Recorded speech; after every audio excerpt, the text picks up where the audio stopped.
Nagki-crave ka rin ba sa lumpiang Shanghai? Rar, sarap!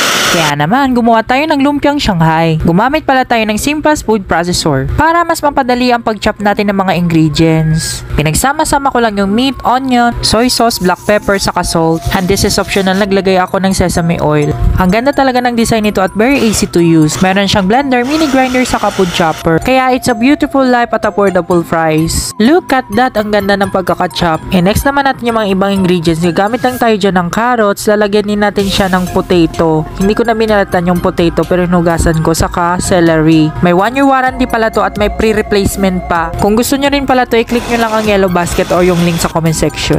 3 to 5 seconds lang yan na pulsing pero look at that. The more natatagalan yun, the more na mas pipino yung outcome niya. So ayan, mekos-mekos lang natin siya na maayos instant at ayan, magbabalot na tayo. Lumpia wrapper.